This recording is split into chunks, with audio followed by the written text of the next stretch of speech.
स्वागत है दोस्तों आपके अपने चैनल ऑन स्टडी क्लास पर। जैसा कि आप लोग देख रहे हैं एक सीरीज जिसमें आप लोगों को भारत के पड़ोसी देश के बारे में बताया जा रहा है, जिसमें आज हम लोग पढ़ेंगे बांग्लादेश के बारे में।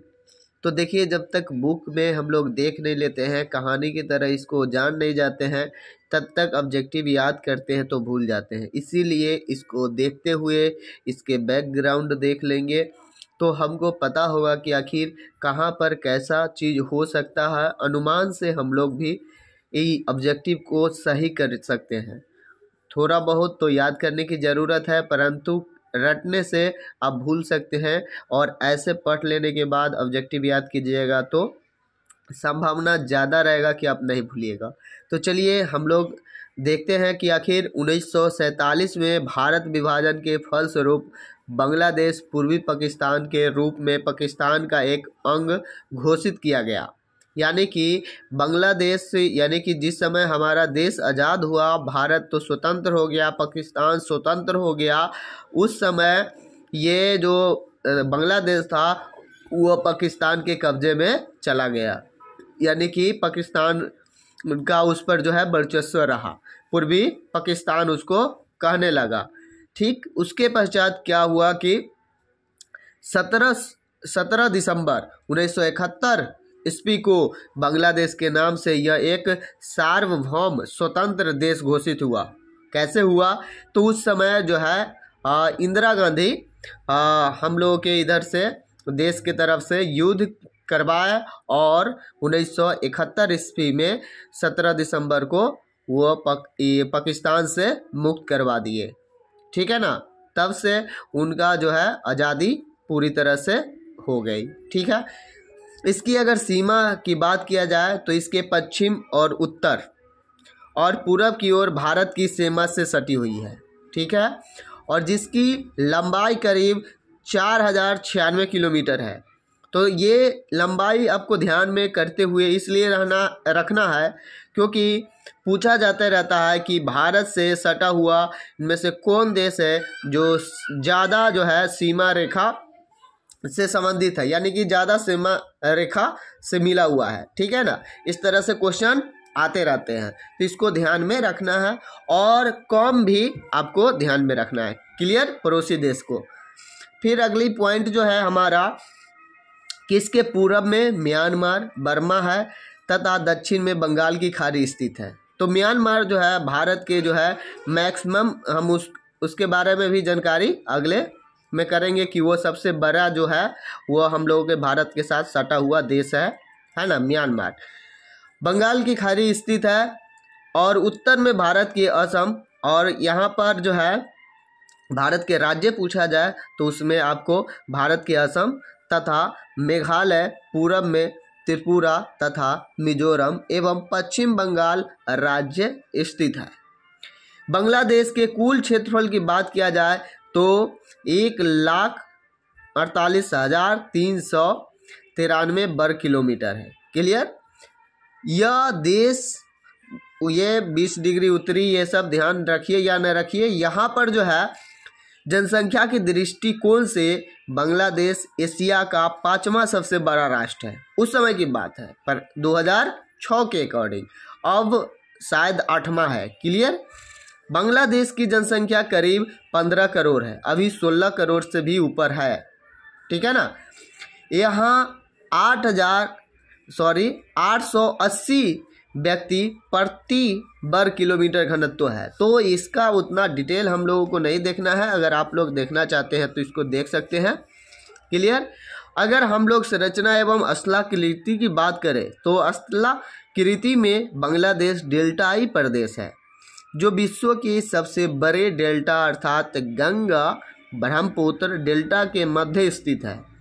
इस मैदान के अधिकतर भाग की ऊंचाई समुद्र तल से 25 मीटर से कम है। यानी कि अभी तक जितना भी देख रहे थे, उत्तर की जो साइड में जो भी देश है या राज्य है उसकी ऊंचाई समुद्र से ज़्यादा ही होता था, परंतु इसकी ऊंचाई जो है बहुत कम है। इसका मतलब है यहाँ पर नदियाँ बिखरेगी, और नदियाँ क्या कर सकती है, इधर से उधर मुड़ सकती है, और ज़्यादा से ज़्यादा पानी हमेशा 12 मास रह सकती है। क्लियर? तो इस तरह से इसको ध्यान में रखिए। फिर आपका नेक्स्ट पॉइंट देख लेते हैं। उससे पहले आप एक इमेज देख पा रहे होंगे, यहाँ पर जो है बांग्लादेश है और बांग्लादेश यहाँ से पाकिस्तान है और यहाँ वो जो है पूर्व का जो है पाकिस्तान कहलाता था। यहाँ पर जो है ना अगर लोगों की बात करें तो मुस्लिम जो है बहुत है, उनके बारे में भी आगे हम लोग बात करेंगे, ठीक है। और इधर बर्मा देख रहे हैं, तो ये सब जो इमेज है वो दिमाग में रहनी चाहिए। पाकिस्तान, उधर नेपाल, भूटान है और इधर श्रीलंका है, यानी कि सबके बारे में हम लोग बारी बारी से पढ़ेंगे। तो आगे देखते हैं। बांग्लादेश के पूर्वी तट पर स्थित कॉक्स बाजार विश्व का सबसे बड़ा बालुई बीच है, इसको ध्यान में रख सकते हैं। क्लियर। अगर बांग्लादेश को 9 भू आकृति प्रदेशों में बांटा जा सकता है, इसके नामों को आप ध्यान में रखें या न रखें, आपको 9 भू आकृति प्रदेश में बांटा जा सकता है, इसको ध्यान में रखिएगा। अगला पॉइंट जो है, अगर औसतन अगर यहाँ पर पहाड़ी समुद्र तल से औसतन 200 से 300 मीटर की ऊंचाई वाली है और यहाँ पर वर्षा भी जो होती है वो आपका जो होता है 200 से ऊपरे होता है, यानी कि 200 से 500 सेंटीमीटर तक यहाँ वर्षा होती है। बात समझ पा रहे हैं। यहाँ पर बरसात के मौसम में जो है ऐसा सिचुएशन आता है कि 200 सेंटीमीटर वर्षा होता है मीटर। क्लियर। यहाँ पर अगर बात किया जाए तो बांग्लादेश में बहने वाली प्राय सभी नदियाँ बंगाल की खाड़ी में गिरती है। अगर यहाँ से हमको ये समझना है कि बांग्लादेश में अगर जो भी नदी है, समझ जाएंगे कि उसका जो है वह बंगाल के खाड़ी में ही जाके उत्सर्जित करती है, यानी कि गिरती है वहाँ पर, ठीक है ना। तो बांग्लादेश में जितने भी नदी होगी, अगर आपके पास आए कि ये किस सागर से जाकर मिलती है या गिरती है, तो आपको सीधे क्या दिमाग में रखना है, बंगाल की खाड़ी। यहाँ की मुख्य नदियाँ जो है गंगा, पद्मा, मेघना, सुरमा, ब्रह्मपुत्र आदि है। गंगा, मेघना तथा ब्रह्मपुत्र में प्रायः बाढ़ आया करती है। अगर ब्रह्मपुत्र की बात किया जाए तो ब्रह्मपुत्र को बांग्लादेश में जमुना कहा जाता है। क्या कहा जाता है? जमुना कहा जाता है। और बात कह ले कि गंगा और ब्रह्मपुत्र जब मिल जाए तब जो धारा बनती है उसको पद्मा कहा जाता है। यानी कि बांग्लादेश में जो है ब्रह्मपुत्र को जमुना कहा जाता है जब तक गंगा नहीं मिली हुई है। अगर गंगा मिल जाती है उसके बाद ब्रह्मपुत्र की धारा को ही पद्मा कहा जाता है। ये कई बार एग्जाम में पूछा जा चुका है। क्लियर।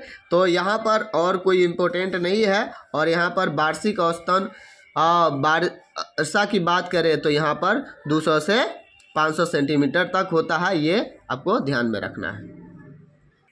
यहाँ पर जो है दक्षिणी डेल्टाई प्रदेश में दलदली वन मिलती है जिसमें सुंदरी वृक्ष की प्रधानता। अगर सुंदरी वृक्ष पूछा जाए तो आपको बता देना है, ठीक है ना, बांग्लादेश। और उस सुंदरी वृक्ष के कारण उस वनों को क्या कहा जाता है? तो सुंदर वन भी कहते हैं। इसको ध्यान में रखिएगा कि सुंदर वन कहाँ है, तो बांग्लादेश। इसी वन में विश्व प्रसिद्ध बंगाल टाइगर पाए जाते हैं, इसको भी पता कीजिएगा, यानी कि ध्यान में रखिएगा कि विश्व प्रसिद्ध बंगाल टाइगर किस वन में पाए जाते हैं, तो सुंदरबन। और कहाँ है सुंदरबन? तो बांग्लादेश में है। क्लियर।